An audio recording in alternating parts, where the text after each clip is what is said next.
to a big news which has now come in, and once again, it's Donald Trump who is in the eye of the news.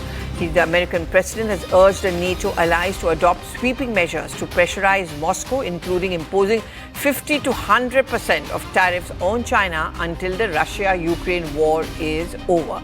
In a lengthy post on Truth Social, Donald Trump addressed all the NATO countries and the world and said that he has said that Washington was prepared to move forward with major sanctions on Russia, but only if European partners halted the purchase of Russian oil and joined in a coordinated action. Remember, he has always been speaking about the fact that Russian oil only has been, kind of sponsoring and funding war against Ukraine. Akanksha is now joining us on the phone line. Akanksha, each day, Donald Trump makes it very clear, you buy Russian oil, you're going to have to pay the price. Absolutely, and this is now doubling down as far as the pressure on Russia is concerned. Because remember, Pallavi, he's been urging all of G7 nations particularly to put a stop to any kind of purchase of Russian oil. And Donald Trump clearly in this Truth Social post is losing patience. He's already made it clear that he will do major sanctions on Russia, but only when all NATO countries are on board with the same sanctions and when they seize oil purchases from Russia. So he's gone on to say that I'm ready to go when you are, just when is the question. So he's clearly losing out on patience. And most of the NATO members, including Turkey or even various EU nations, have been continuing with the purchase of Russian oil and gas. In fact, as recently as this year itself, Ukraine was being paid by Russia for the gas pipelines that were being used by Russia in Ukraine. But having said that, China happens to be one of the biggest purchasers of Russian oil and gas. And so he's also doubled down in terms of his attack against China, where he's saying that he will call for 50 to 100% tariffs on China until the Russia-Ukraine war ends, because he's also been left quite embarrassed after a failed Alaska summit. Many have been questioning what was he able to achieve. So it's basically now him echoing the same sort of appeals that have been coming in from the Ukrainian President Volodymyr Zelensky, who's also been asking for sanctions not just against China but also India. But what's surprising over here is rather a pleasant surprise that he's not mentioned India in this entire post, which means that that's also an indication that the United States and India are perhaps very much in the middle or in the thick of the negotiations, and we can expect a positive outcome given that Donald Trump has in fact only referred to Russia and China this time around. But China also has a temporary relief. We'll have to see what comes their way by the end of November. But also, Akanksha, do you think that the recent SCO summit, where you saw Russia, China, India, all of them together, and the kind of camaraderie, do you think that could have possibly also unnerved the American president? It really has, and it has in fact fed into the kind of rhetoric that they have been trying to amp up, that it is India, China, which are in fact funding the war in Ukraine. And when the trio turned up in Tianjin, that in fact was a message to Donald Trump that they will not be bowing down to these sanctions or additional tariffs, because that is the strength of the developing economies which were represented at SCO, even though that's a security meeting. But several Eurasian economies, even the global south, the week that's gone by has also witnessed a virtual summit that was in fact held by Brazil as far as the BRICS summit was concerned. So we've seen that there's been a rallying of these global south economies, and they are good enough to sort of tackle the West, and the West is very much aware that they cannot do without business as far as these developing economies are concerned. EU is very mindful of that, and EU President Ursula von der Leyen, in fact, is very mindful of that. In her constant and consistent engagement with the Indian Prime Minister, she's always maintained that much can be achieved out of the FTA that is being forged between EU and India. And she, in fact, has appealed to Prime Minister Modi that he must use his good offices to, in fact, mediate the conflict in Ukraine. So Donald Trump, at the moment, all of his attack is also coming out from a space of frustration. Not only is he running out of time, but he's also being questioned in terms of the label that he's always given himself, that of being this messiah for peace, a man who deserves the Nobel Peace Prize. All of that has now been put to question, given that he's not achieved anything with the Russian President Vladimir Putin, who rather from the Chinese soil had attacked him and had corrected him for his demeaning language, especially for gigantic economies like India and China. Okay, Akanksha, thank you very much, but do hold on with us if it's possible. Ravindra Sachdeva is also now joining us on the phone line. Thank you very much for speaking to us. What do you make of this, Sachdevji, the kind of arm twisting, if I may call that, of the American president? You buy Russian oil, you're going to have to pay a huge amount of tariff. No, certainly. I mean, there are multiple layers playing out. One is, the U.S. is playing in a way the good cop, bad cop routine with India. Trump is becoming the good cop and his lieutenants are becoming the bad cops, threatening and he's saying, massaging ego, etc. Secondly, we can expect now the tempo and crescendo for the EU and also, by the way, the G7 to impose tariffs on countries importing oil from Russia. Okay, today only I think they've called for a meeting with the G7, I think Scott Bessent or something, to discuss exactly this issue. So what it could mean is that India could, definitely face additional tariffs due to Russian oil on the oil part of the deals. China could also be, I think, this time round, because now it will become very obvious, starkly, if sanctions or tariffs are not imposed on China, which is a bigger buyer than India of the Russian oil, right?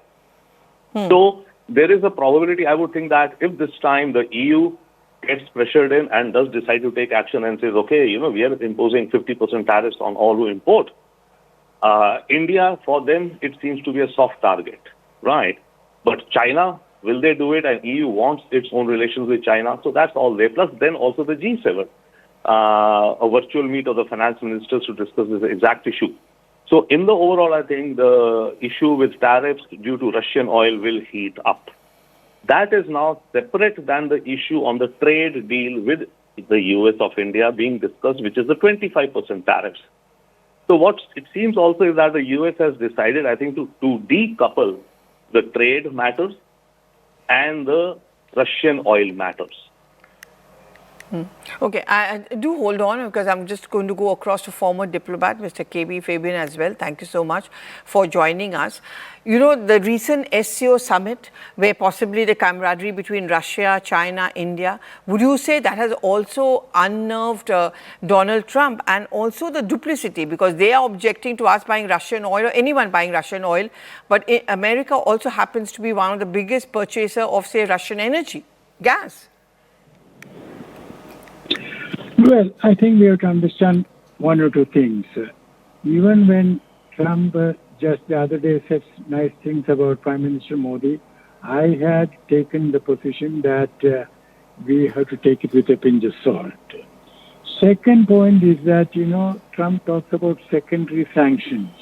Now, he's not using the words correctly, because secondary sanctions mean that in case America sort of applied sanctions on Iranian oil, and if an Indian company purchases it, then what happens is that company is sanctioned, meaning that company cannot do any business with the United States.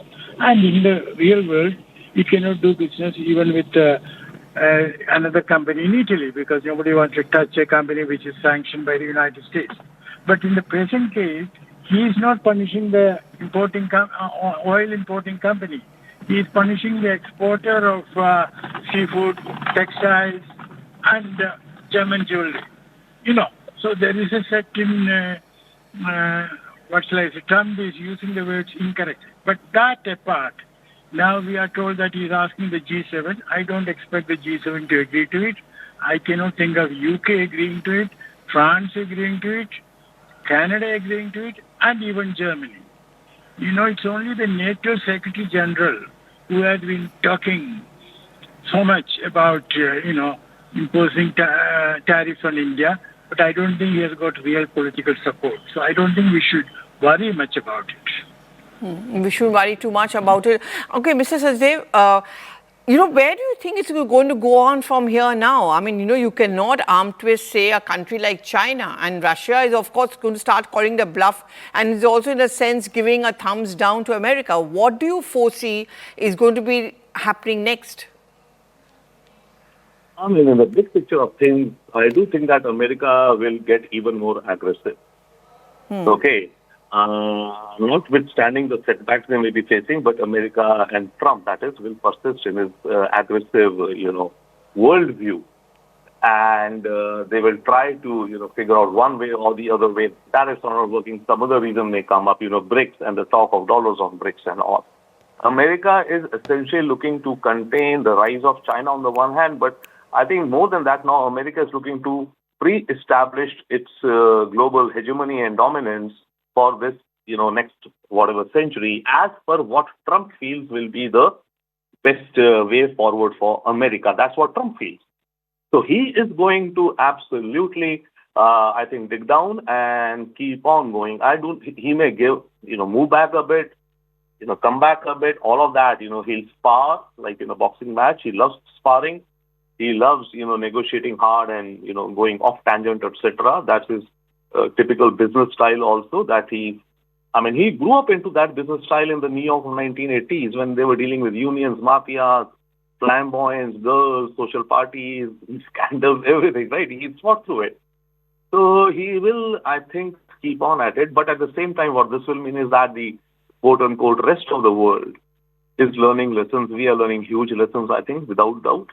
And the rest of the world, there are realignments happening. You mentioned the SCO. I was there at the SCO summit the day after Prime Minister and Xi Jinping meeting at a conclave of the think tanks to review the outcomes of the SCO and the Global South. And what I could sense was clearly, the Global South generally and the SCO more or less, they're all trying to, the unsaid, elephant in the room is the United States, but they're all trying to beef up their own relations, synergies, cultural exchanges, etc.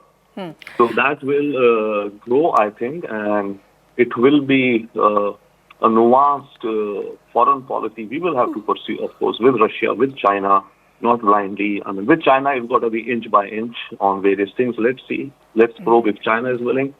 China may have been willing for slight warmth more. I think one reason could have been also the SCO summit. Xi Jinping wanted to make it a success, which was to his, he's the host. So China may have, mellowed a bit because of that.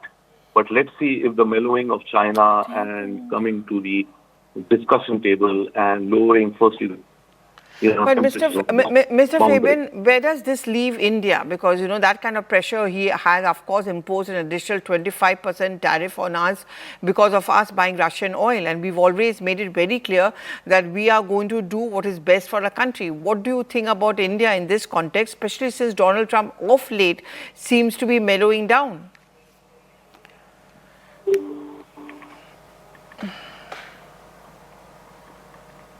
Mr. Fabian, if you can hear me.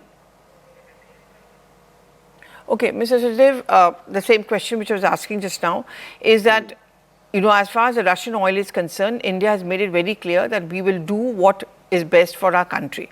They've already imposed 25% tariff on us. So where do you foresee, what do you think is going to be the next scenario, especially considering that Donald Trump seems to be mellowing down vis-a-vis India?